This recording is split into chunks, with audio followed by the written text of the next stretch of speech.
orchard establishment and the tools we have to help you do that. So my name is Jasmine Baird, and I'm coming to you from Yakima, Washington. So I'm pretty lucky to work in the Pacific Northwest with permanent crops. So I get to work with a lot of apples, cherries, and pears. And I've had the opportunity to work with a lot of growers and their new plantings. So I know how important it is to get that tree to the top wire, to fill that space, and try to lose as few of trees as possible, and just really establish a nice orchard. So we're going to share what we can do to help you do that. So if you're new to Redox, it's a bionutrient company. We focus on sustainable plant nutrition. And so we kind of have 4 main solutions, and I am going to talk about root development, which is one of those solutions, and how important it is. So we kind of have 3 key factors we think are critical for root development, and they are phosphorus nutrition, calcium nutrition, and soluble carbon. And Andy Dolph, who is up next, is really going to dive into soluble carbon.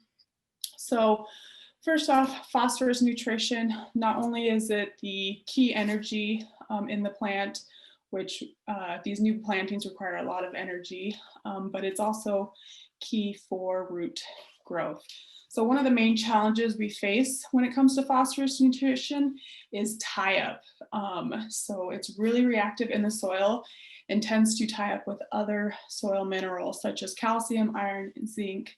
And these are actually important minerals that the tree needs. So we'd like to avoid doing that.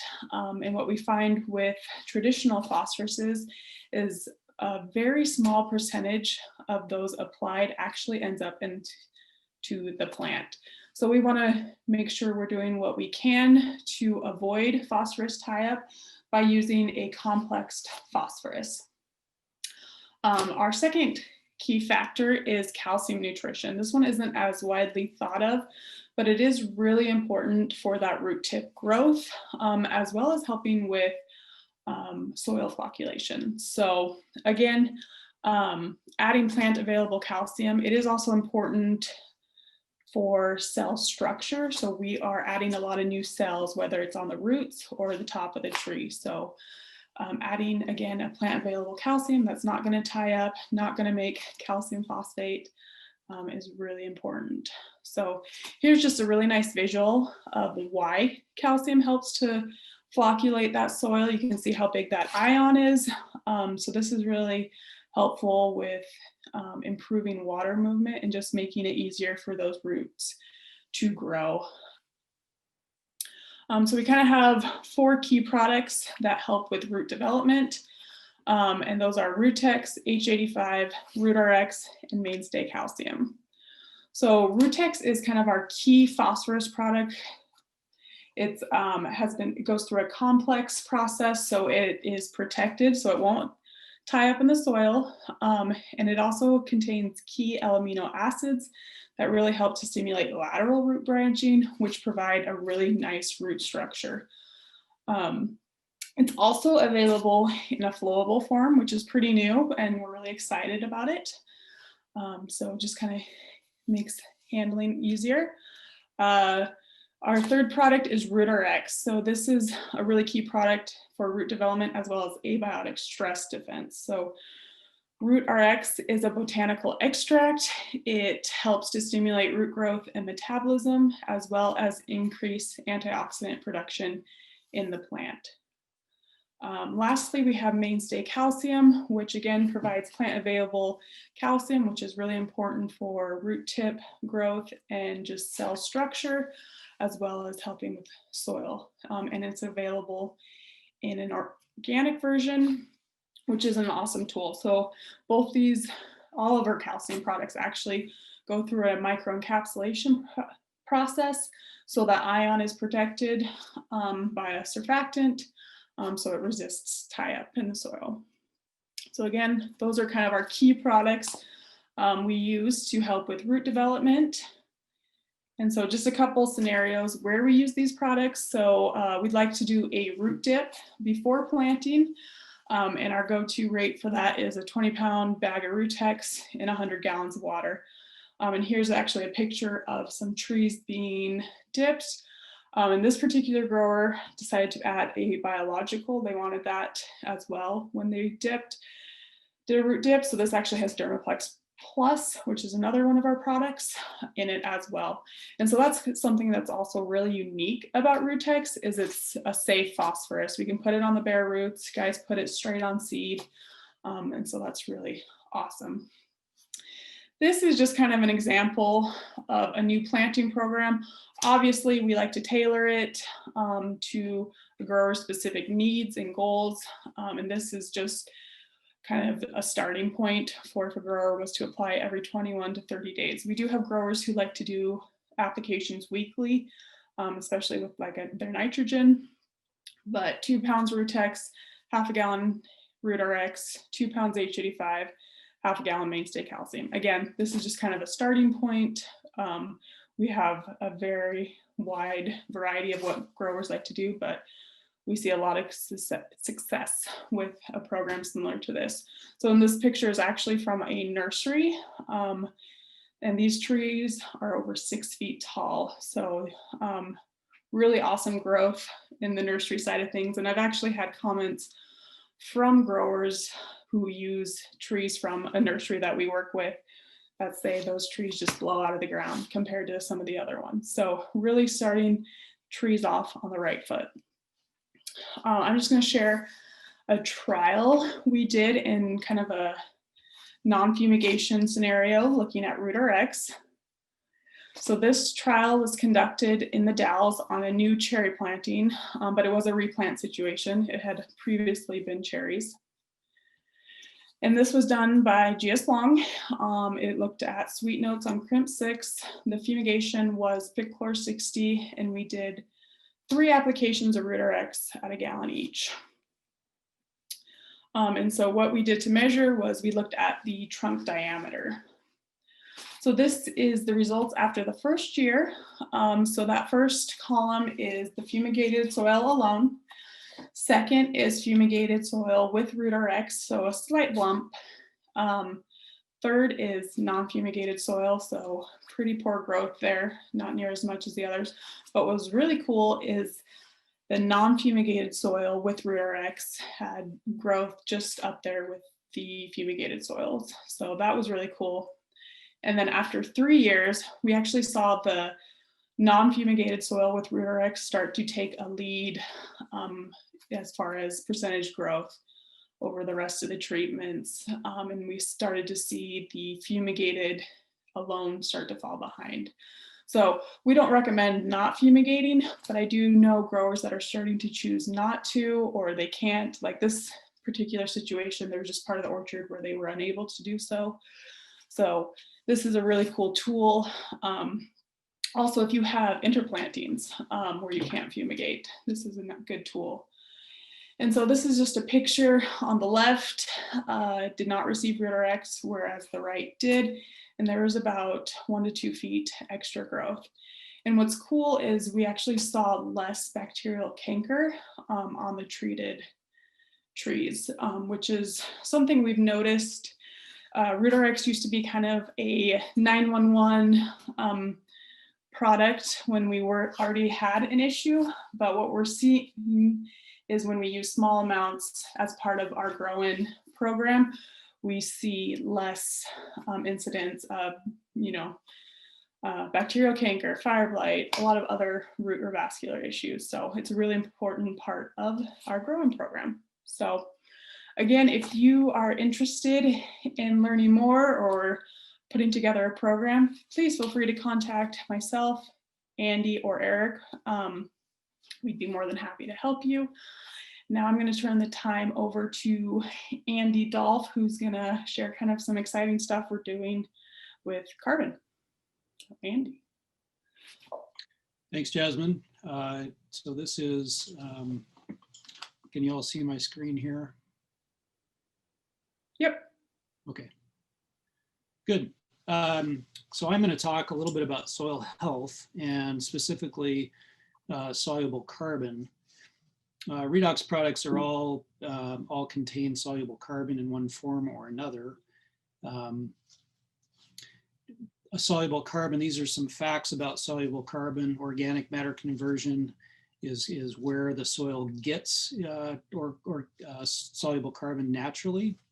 And although soils may have measurable amounts of organic matter, most of this is not in the soluble form. So that's something to keep in mind. Soluble carbon is really responsible for stimulating microbial activity in the soil, which is critical for additional organic matter conversion and also for mineralization of nutrients in the soil. And soluble carbon is really an essential part of soil health, which results in the kind of plant performance that we're looking for. And a limited amount of soluble carbon really negatively impacts soil structure, soil health, and root growth, and ultimately plant growth. When we talk about soluble carbon at Redox, there are several products that are really designed to address soluble carbon concerns with the soil. Dermaplex is one of these. It's a biological product that also contains a high percentage of humic acid. We also have F70, which is our fulvic acid product. But the primary one is H85. H85 is 42% humic acid, 15% potassium. And what we expect when we use this product is an increase in the diversity and quantity of soil microbial activity. We see an improvement in synthetic nitrogen efficiency. And this is true across a broad range of pH range. H85 contains short, medium, and long chained carbon. And all of these things are, that's an essential part in what sets H85 apart from other humic offerings on the market. That and the very high solubility of this product. H85 has been really a staple in our custom fertilizer blend programs at various distributors around the country. Certainly true here in the Pacific Northwest with GS Long. And it has been used traditionally at the rate of 2 pounds per acre per application with some very logical reasoning behind it. And I'm going to go into that a little bit here. This slide is 2 parts. So on the left is an excerpt from a soil sample that was taken here in north central Washington. And if you look up at the top, you'll see the range of things. So CEC of 19.6, organic matter content of 7.5, which is really probably on the high end from what we'll see in our desert soils here in eastern Washington. Page 5.2, soil solution weight of 148, 494. So the weight of the soil solution at field capacity there, and then the soluble salts index. And then of course you see the analysis of what the soil has in it. So over on the right-hand side, the carbon and organic matter. So of that 7.5% organic matter, what we can expect from that is that 85% of that is non-humus, and it will take decades for that to break down. Another 15% of that is in the humus form, and that will take days to years. And so there's a very tiny fraction of that organic matter content that's actually in the soluble form. And what we expect is that it's somewhere in the range of 1 to 10 parts per million. So what we're left with is really trying to do an estimate of how much soluble carbon you have in your soil based really on the soil solution weight. So if we take this soil sample, the 148, 494, and we divide that by 1 million pounds, we get, we're basically doing 10 parts per million there. We're estimating on the high side of that range of 1.48 pounds soluble carbon available in the soil. So if we add 2 pounds of H85, we're actually adding 1.7 pounds of soluble carbon.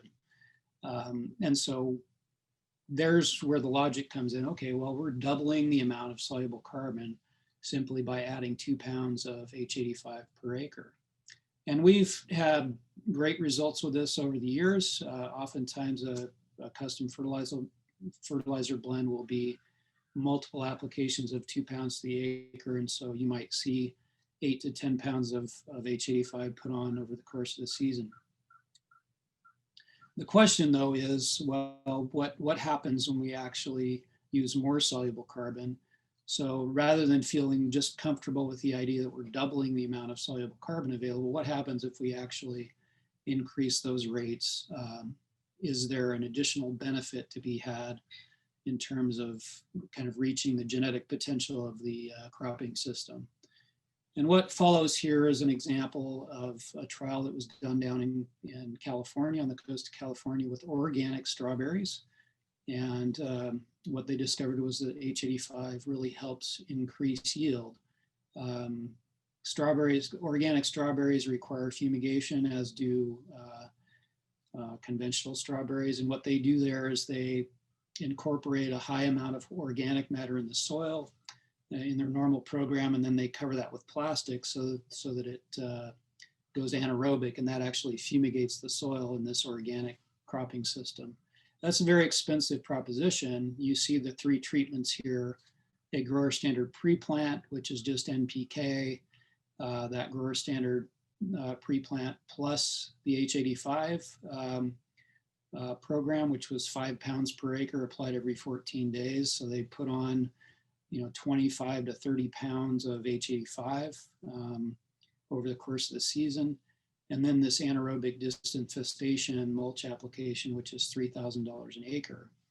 And the outcome was an increase in yield of 18% over the mulch and 17% over the grower standard pre-plant program. So really a nice increase in performance without fumigation, just using higher rates of H85. So this is very exciting because it gives us some insight into what the possibilities might be in our own cropping systems here in the Pacific Northwest and elsewhere.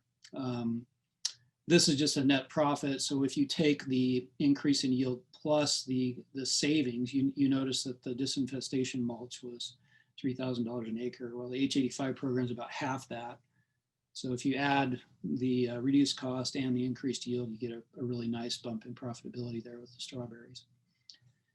So with respect to examples of where this is working for us, we tried this last year in the Pacific Northwest. This is an organic pear block in Hood River, Oregon, that had been struggling with growth. And you can see here the growth response after adding 20 pounds of organic H85 to the soil over the course of the season. A really nice result. Another example is an orchard up in Royal City. This picture was taken in the latter part of August of 2020, and about 3 weeks after the application of 20 pounds of H85, the growers had expressed some concern about the performance of this block. And we really saw a nice growth response when we added this program over the top of their standard grow-in program. And when we compare that block to the neighboring block, both same variety, same soil, same planting regimen, et cetera, you can see the consistency of the trees on the left, the H85 versus what we see on the right-hand side. And this orchard was prepared, in the traditional manner with fumigation, ripping the soil, et cetera. But the addition of H85 really had a nice impact on their results. So we're really excited about this. Going forward, we're going to be doing grower demos with the H85 product. And it's a simple applications scenario. You may already be using a grow-in program, but the idea here is that you can come in over the top of that with some higher rates of H85 as necessary to really make sure that you're getting the plant performance that you need to satisfy your filling the space and so forth. H85 originally came as a dry product in a 20-pound bag, which is in the middle here. It's also available in the same format as an organic product. And this year we've got a flowable form of H85, which is more user-friendly, easier to hydrate, obviously, and something that we're really going to be focused on for integrating it to our custom fertilizer blends. So that's all I have. I'm looking forward to getting out and doing lots of demos this year. We're going to go after areas, orchards where they're not performing, trying to get some older plantings to grow, in addition to doing some higher rate work with growing programs. And that's all I have. And I'm going to pass the time on to Eric Massey at this point. Thank you, Andy and Jasmine. Greatly appreciate your input there. That was awesome. That was awesome. Well, hello again from the Great Lakes area.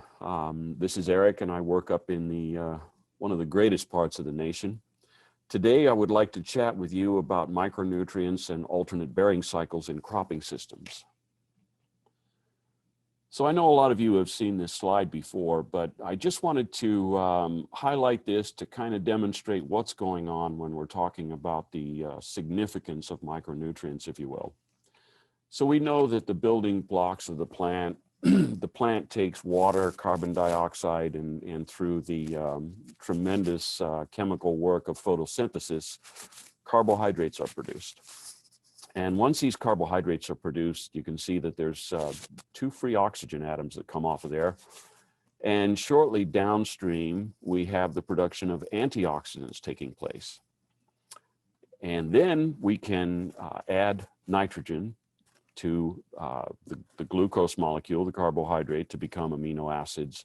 Ultimately, that forms proteins and, thereby the building blocks of the plants. So when we go into detail a little bit more and get past a little bit of the primary metabolic pathway, we see that carbohydrates are produced, lipids are produced, amino acids and proteins are produced. This ultimately gives us the growth that we're looking for, development in the structure of the trees and the bushes, and also reproduction, which is we're looking for fruit. After all, that's what we get paid on, right? So part of this pathway system is secondary metabolic pathway. And this is the production of phytochemicals and antioxidants. This ultimately gives us terpenes and plant phenols. Now, these plant phenols give us what the plant needs to defend itself against these abiotic stress events. Now, these abiotic stress events are non-living stress events that takes place every single time, every single minute of every single day, plants are under stress. In this slide, we take a look at macronutrients and micronutrients, and you'll notice that each one of these has a charge.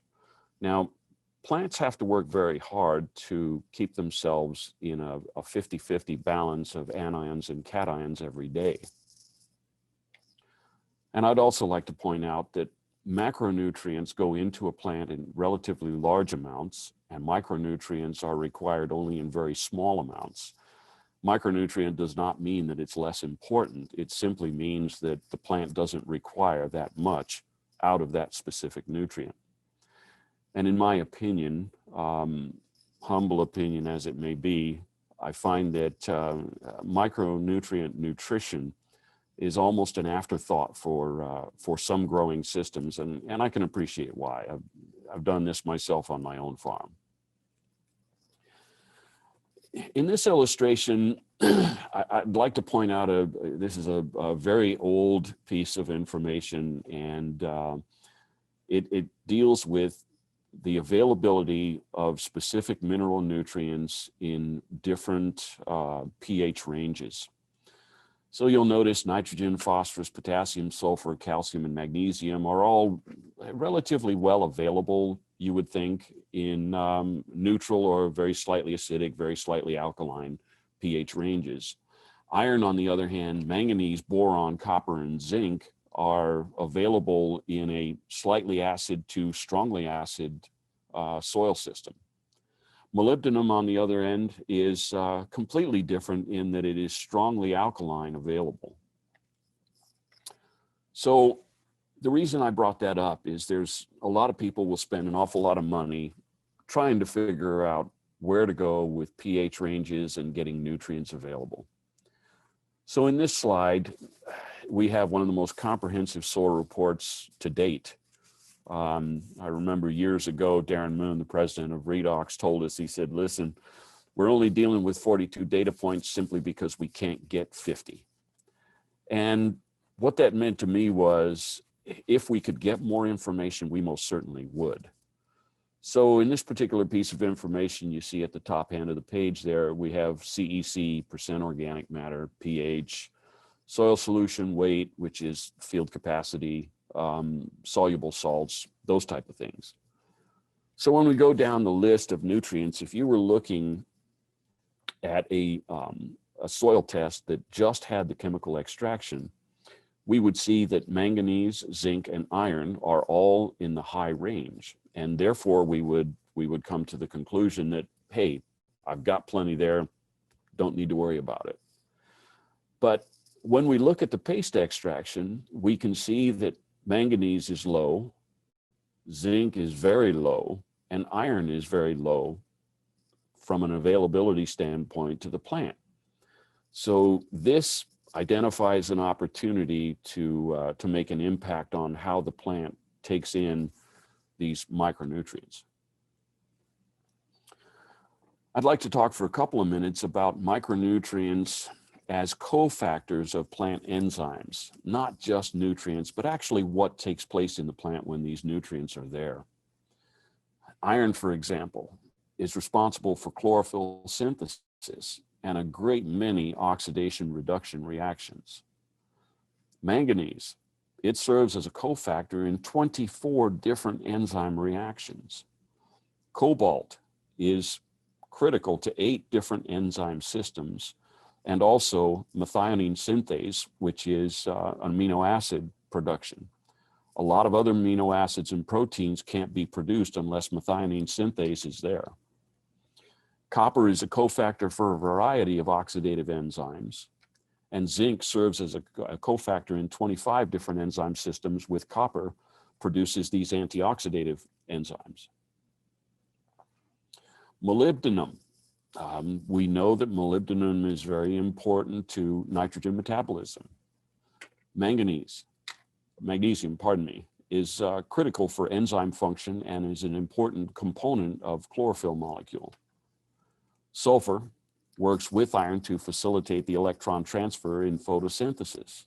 It's critical to protein structure and fatty acid metabolism. So you can see from this list, it's not just about mineral nutrition, but it's also about the cofactors on how the plant produces some of these tremendously complex chemical reactions. I'd like to bring up triplex micro now. Over my many years working with Redox and working with several other companies, I've had the opportunity to analyze literally thousands of soil samples. And I have yet to see one soil sample that has adequate range of micronutrient availability to the plant. So triplex micro is put together with 6% iron, manganese, and zinc, 2% boron, and 2% copper, primarily because those are the most opportune, if you will, applications of those nutrients. It's a very comprehensive micronutrient package, and it answers a great deal of some of those deficits that we run into. Triplex micro improves micronutrient nutrition, and it does this due to the enhancement of the uptake due to the L-amino acid chelation. Triplex micro improves nitrogen metabolism and also contains soluble carbon. We also have triplex micro that's available in an organic certified product as well. Triplex micro flowable is a new addition to us, and we also see all of the benefits associated with the original triplex micro formulation. This makes it a little bit easier to work with in some situations. So Triplex Micro, how does it work? We have enhanced enzyme activity, and we increase the production of hydrogen peroxide by 3.5 times. We increase parenchyma palisade cells, which profoundly impacts plant function and helps to reduce plant stress. The number of the stomates and trichomes increases significantly. We also have significant increases in nitrate reductase enzyme.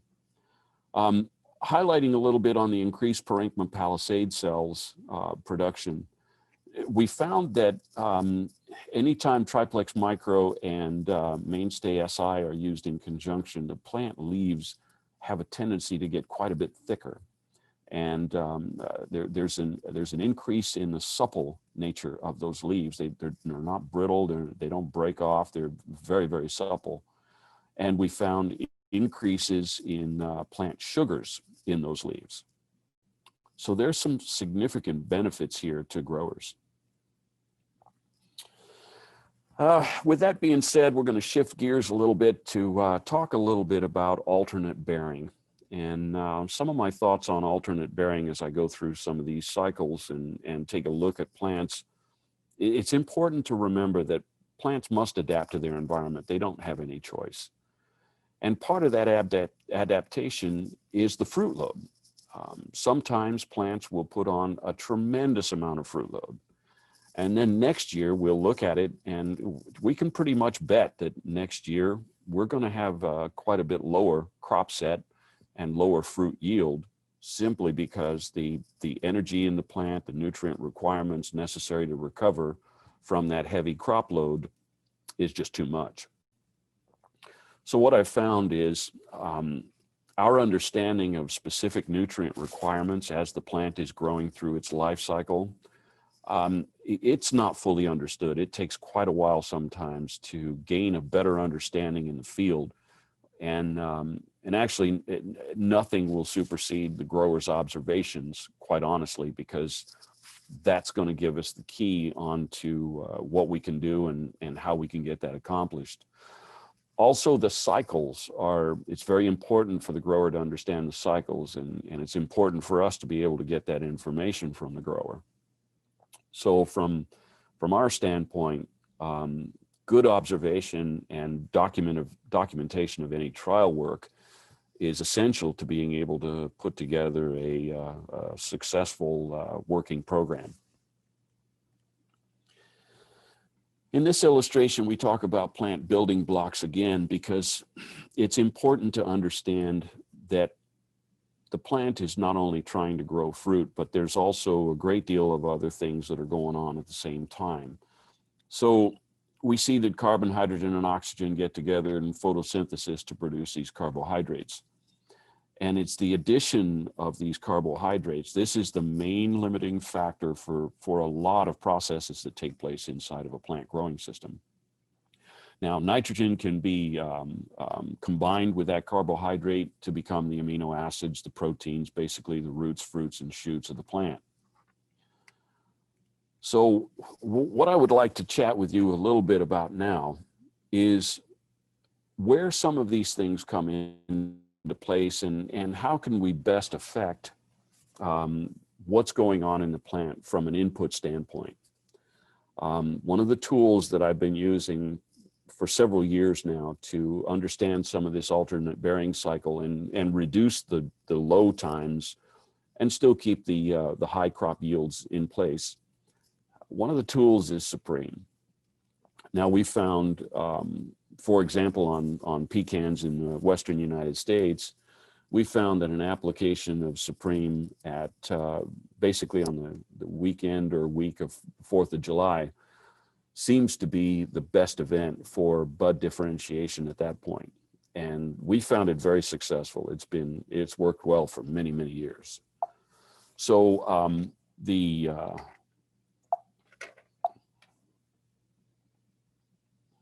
and all of a sudden my screen is going dead.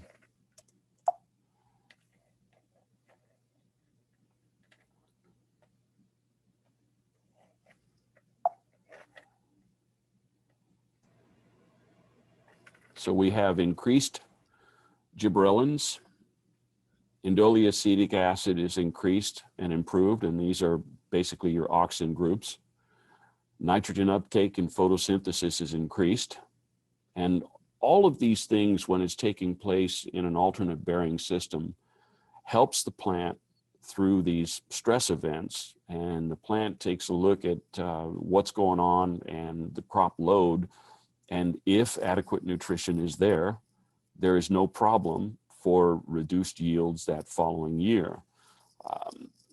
Getting the timing right can be crucial, and you might have to play with timing events. But as you can see, all of the different things that are enhanced and increased when Supreme is applied are very beneficial to the plant. And that's basically all I have at this time. If you have any questions or comments, you can get a hold of any of us at redoxchem.com. We're on Facebook and Twitter, and I appreciate your time. Thank you.